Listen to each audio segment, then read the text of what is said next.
Hello and welcome to You Asked For It. I am your host, Ann Page. I'd like to thank Blend Hair Salon today on Main Street in Richmond for doing my hair. Thank you, Alicia. And I also like to thank House of Logan in Bath for this lovely outfit and jewelry.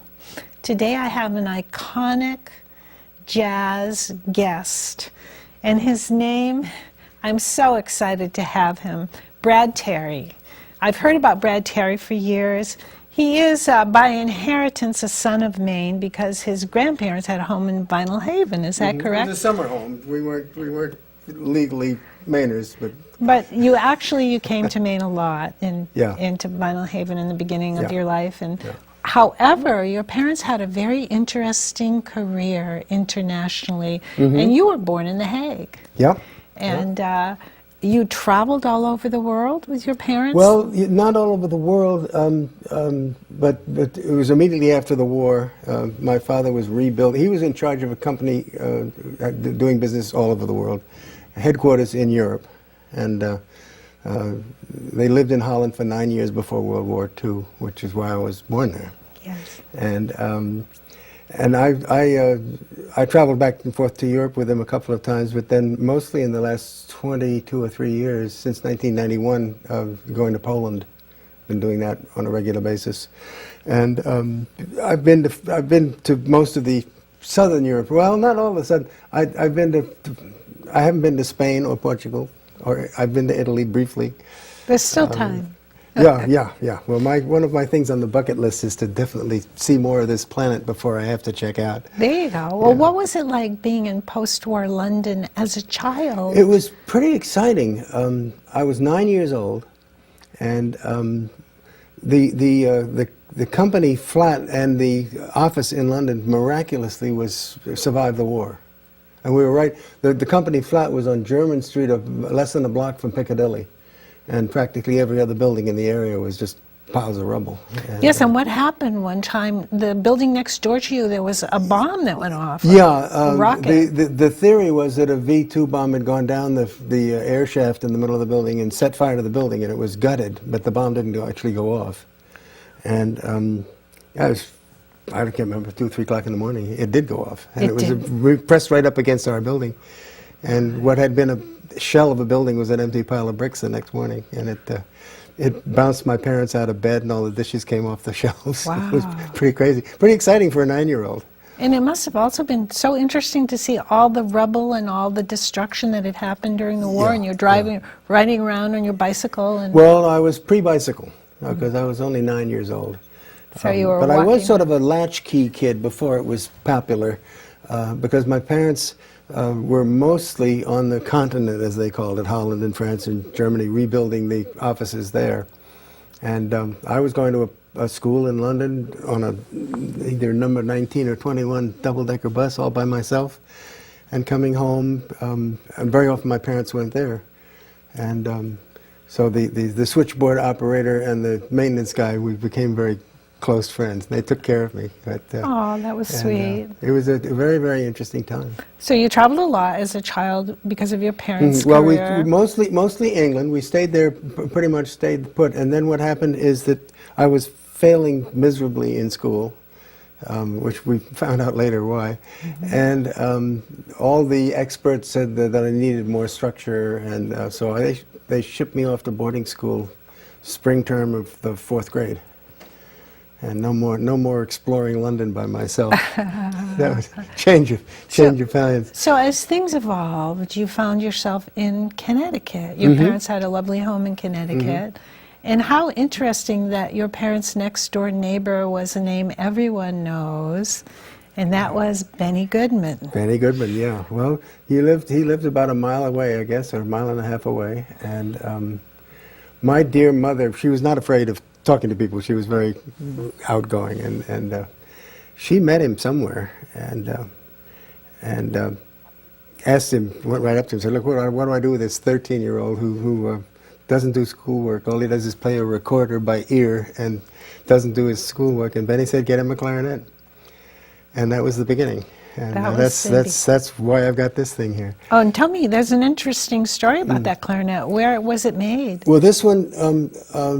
it's a very convoluted. My whole life is kind of convoluted. It's been going around in circles. But I was a ringer with a band out of Yale University. I never darkened the door as a student. But I had a student ID and a Yale tie and a blazer and everything else. I got free meals in the dining halls. Never registered as a student. I hope the statute of limitations is... Anyway, we went to Paris. We went to France in the summer of 1958, and I went to the Selmer factory, and I found this clarinet new at the factory in Paris in 1958. And it stays right close to me all the time. It's absolutely gorgeous, and I've heard you play it, and you can really play it too. And it's sort of my voice. It's kind of an unusual one. It's called a Series 9. It's made by Selmer. And it's unusual because the bore, the general size of the thing, any other clarinet players, feels heavier and it feels bigger. And it's got kind of a unique sound. So. Well, fortunately, we're going to get to hear it in a little while. Yeah.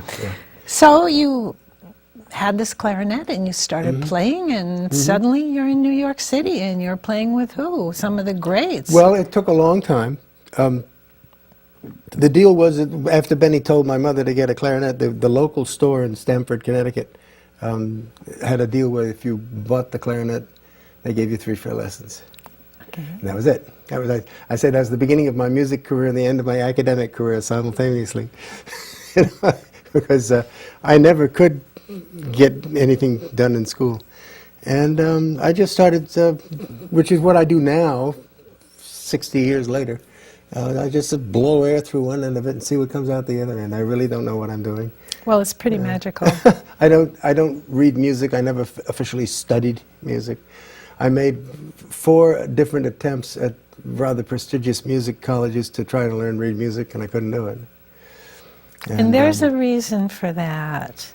And you've written a wonderful book about it. It covers it extensively.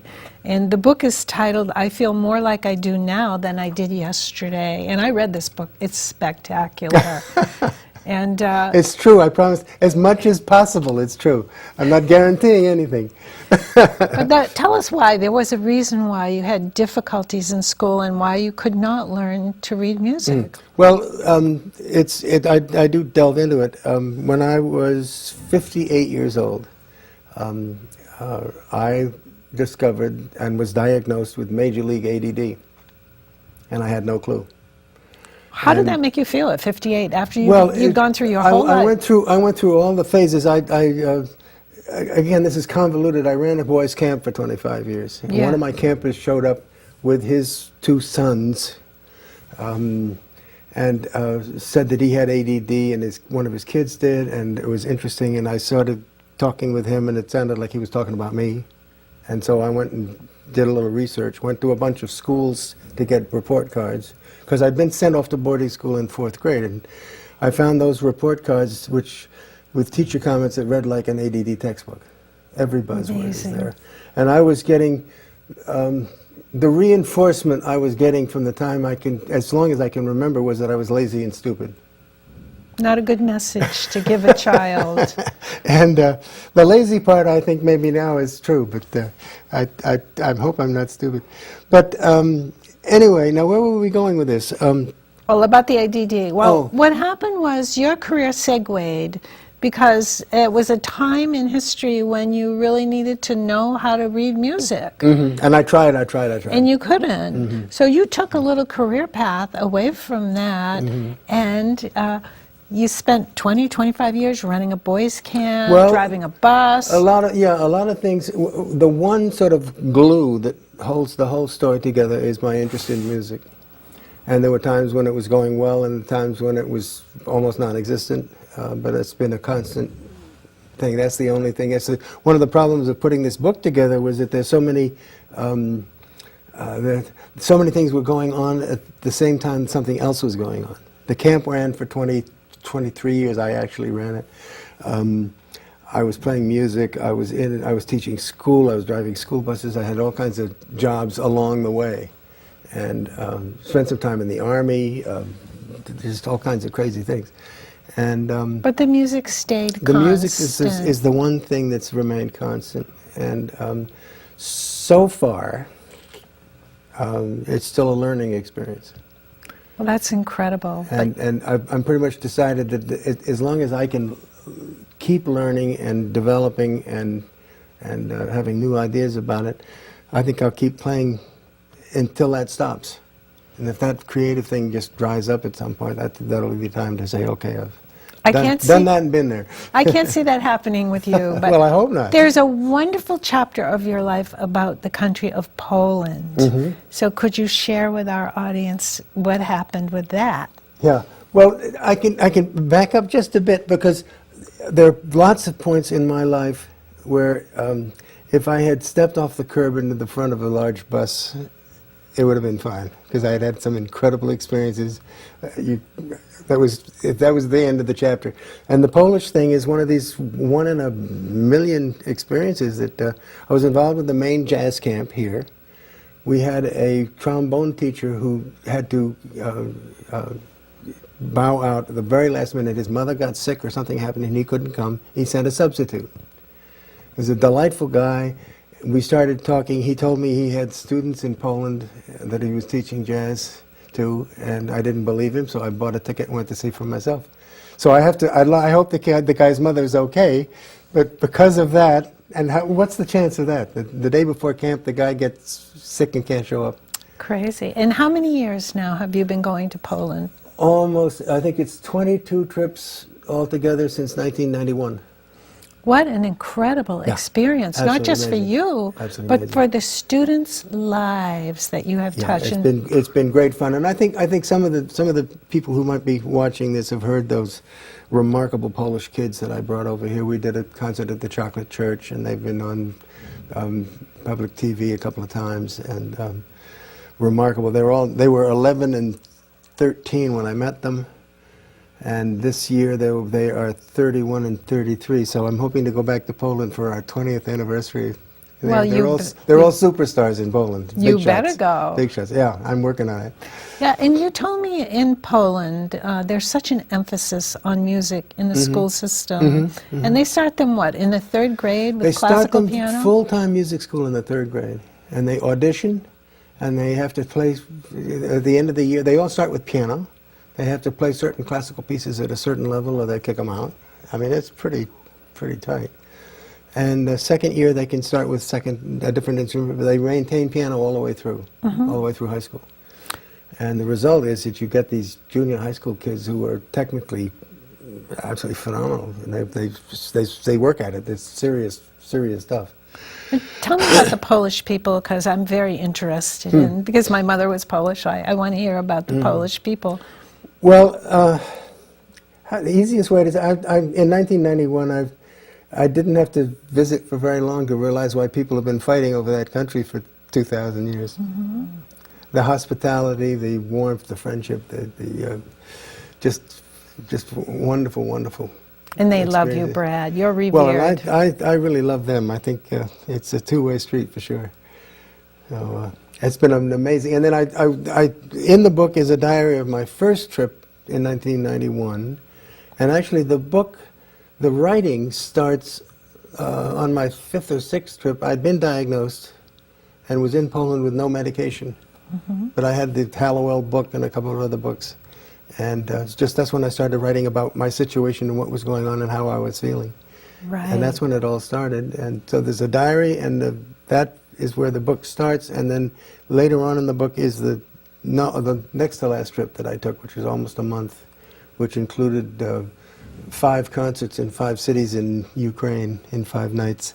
Incredible. Which was amazing. Wow, one of those concerts I think had like 200,000 people at it that you played. Well, they've been big concerts that I've been involved with, but our concerts were in Ukraine. We played 3 big, beautiful ornate opera houses. It was just my piano player and myself, and there was another band from Russia there actually, and it was all these beautiful balconies and gold chandeliers and just like a movie set, and about, I would say, 400 people and all 3 of those concerts were sold out before we got there. Because everyone in Poland knows who you Well, are. this was in Ukraine, and I didn't think anybody knew anything about me. Well, but in they that- do. I guess they did. You're very well known. Now, if someone wanted to buy a copy of this book, would they contact you directly? Where Well, would they get this book? that's to be perfectly straight ahead. That's the way I make the most money. Okay. Is if somebody sends me a check for $30 and a return address, I will autograph it and mail it to them. So we'll put that on the credits, and people who That'll want be to get good. the That'll book for be you. good. And then it's available. I think Gulf of Maine Books. Larry Lawless, Gary Lawless has it. And Is that in Brunswick? That's in Yeah, Brunswick. that's in Brunswick. Yeah. And it's also the publisher itself is a company called Lulu. Okay. And for I think $25 plus shipping, you can get it from them directly. Well, I couldn't put it down. And Well, I highly recommend I'm this so- book. I I'm want so all glad. my audience to buy it because it's a wonderful book. And I learned so much. And, you know, I learned a lot about ADD. And there was a time when you told me about how it seems like everything, your senses are all open at the same time. Can you explain it? Well, I mean, lots has been written about it. ADD people, at least my experience with it, is that we notice everything. And what's difficult is to filter out everything except the thing that we're trying to concentrate on very often gets filtered out with everything else. And you just can't. Hard to just can't do it. focus. Yeah, an analogy is that you're in a big room with 100 TV screens, and each one has 100 channels, and there's a 3-year-old on the couch with all the remote controls. Oh, boy. And you're and I mean, in school they put me in punitive study halls all the time, which is the worst thing you can do, because I would be just churning, and not able to even write my name on the page, much less do the homework assignment. Just couldn't do it. Aside from the fact, Brad, that you are an iconic jazz clarinetist, this book is so educational from the standpoint of ADD and your journey that even if people weren't interested in music, you would learn so much from reading this book. Well, and I went through the normal phases. There's a book that is worth mentioning. It's called Driven to Distraction by Dr. Ned Hallowell. And that became my Bible, I think primarily because 90% of it seemed to be written about me. So my name wasn't in print, but it was my story a lot of the time. And I was right on schedule because the first reaction was great relief that I'm not stupid and crazy, and there are other people, and it is something real, and I'm not just being a pain in the neck all the time, and there's something there. That was the relief. And then there was a long period of, they said that I'd be angry. And I wasn't prepared for how angry I got and how long it took to get over it. And I've come to realize that having ADD doesn't necessarily make me a bad person. Certainly And it not. doesn't necessarily, having ADD and being angry does not accomplish anything. It's true. It doesn't do any good to be angry. It's true. And it took me a long time to get, because everybody who did, there's a lot of negative stuff that happened to me. Right. But everybody doing the negative stuff was doing it with love in their hearts and the best possible intentions. They just didn't know. True. And so how can you be angry? At a certain point, it's ridiculous, be angry at the kindergarten teacher because she said I was stupid. Well, she didn't know. Well, aside from being a musician with a jazz musician with a pedigree that is incredible, you are a consummate educator. And I wondered if you would just share a few of those jewels that you told me recently about when you're teaching your music students, because I thought it was extremely unconventional. Well, it's difficult for me because I can't sort of teach in a school setting because I have no degrees and I've never graduated from college or anything like that. What I try to do with students is to, since I'm self-taught, I try to show people how to teach themselves. Try this, try that, push that button, see what happens. And then try that for a while and come back to me. We'll go from there and see what happens. But then the things that I was lucky enough to spend some time with a teacher in New York. His name was Joe Allard, who taught, among other people, Stan Getz, and he was a most respected woodwind teachers, mostly saxophone. But I spent a lot of time with him, And he drilled into me the importance of consistency. The idea that if you're going to play somewhere, it's got to be fun, and you got to give 100%. And if you're not going to give 100%, don't go. Don't go. Don't do it. Don't do it. Don't do it. Good advice. And the other couple of things, also the idea that the creative spirit comes in waves, which practically no teacher will tell anybody. You're supposed to always be ready for your lesson, whether you feel like it or not. And it does come in waves. And there have been long periods of time which tie in with ADD and tie in with serious depression, where all of a sudden I say, I can't do this anymore. Yeah, and I know many musicians who have experienced that downturn. And I'm incredibly lucky because a lot of musicians get into that thing and take refuge in drugs. That's Start true. drinking, doing all kinds of bad things. And it's destroyed a bunch of musicians because nobody told them, hey, it's okay, you'll bounce back. You don't have to be brilliant every second. Yeah. You'd like to be, but it's... There was another thing that you told me about the music, about the ceiling in the music. Do you remember that, the staff of the music? Well, Joe had a nice analogy. He said to imagine two ascending parallel lines. Okay. And the top line is what you're hearing in your head. This is, when you're talking about improvisation and creating that way. The top line is what you hear in your head, and it's going this way. And the bottom line down here is what you can actually execute, what you can do. And there's a gap, because, I always try to play in there. I always try to, I play all the time and constantly didn't mean to do that. Sure. Because I was. And so what happens is that if at a certain point you find that you're playing everything you can hear, it can only mean that that top line is flattened out and you're not hearing anything new. Wow. So this line you're going along this way, and then this flat shift and you bump up into that. And you're not creating anymore. Wow. And that's a good time to go for kids to go kick a soccer ball around or go watch a movie or I used to take an entire summer off when I ran the camp to get away from the burnout. That was a good idea. And teachers won't tell kids that most of the time. No, they don't. No, they don't. And that's one of the first things I say. Look, if you don't feel like the lesson, take a week off. Get your head unscrambled and come back when you're ready. I don't know if this is a theory that I heard or not, that because you don't read music, music is an additional step. You're looking at the music, you're reading it, you're processing it in the brain, then you play it. But because you don't read music, you hear it and you play it. So I'm going to ask, would you please play something for us? Well, most people, when you you have that little voice talking to you, and it's your hearing sick. I need to get off at this next exit or something like that. And what I go roaring right by the exit because I got tunes in my head and I'm oblivious. And what I would like to do is, and I never know what's going to happen or how it's going to work. But this is the musical thought that will be going through my head right now if I stop thinking words. Okay, let's hear it. And I have no idea what it's going to be. Go right by the exit. I got to pick a note. Start a note.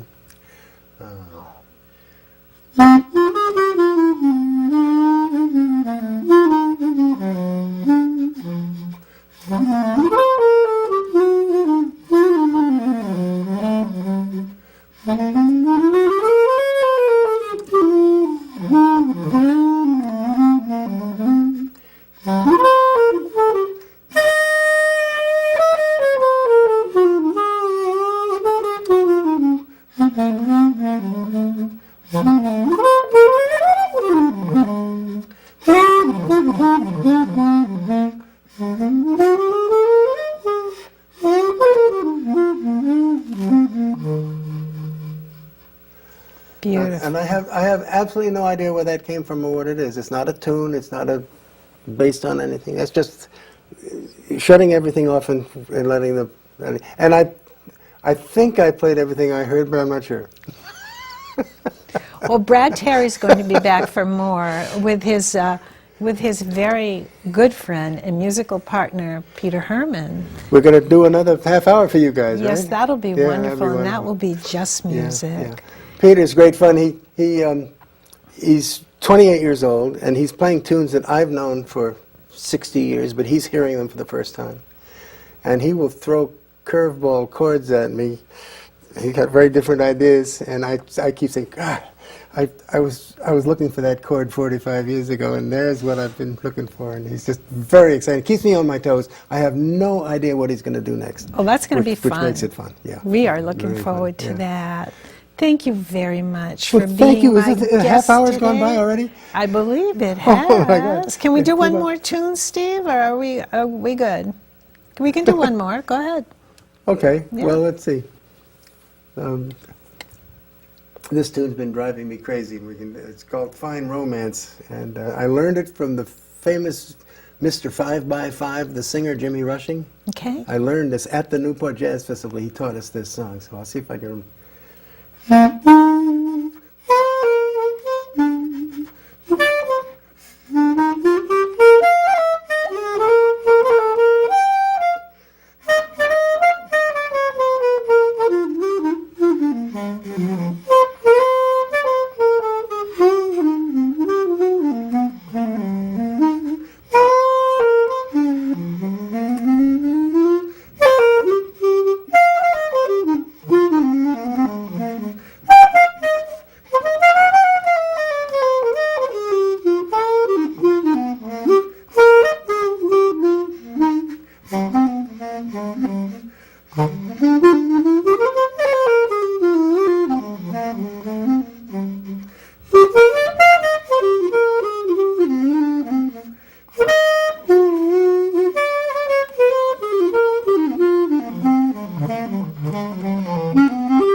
Something like that. Lovely. Thank you so much. Music legend Brad Terry, my guest today. Thank you, thank you. Thank you so All right. much. Son of Maine, we adopt you. We love you. All right, all right. Well, I'm glad to be adopted. Thank you for watching. Sweet dreams, everyone. Thank you for watching. Thank you so much.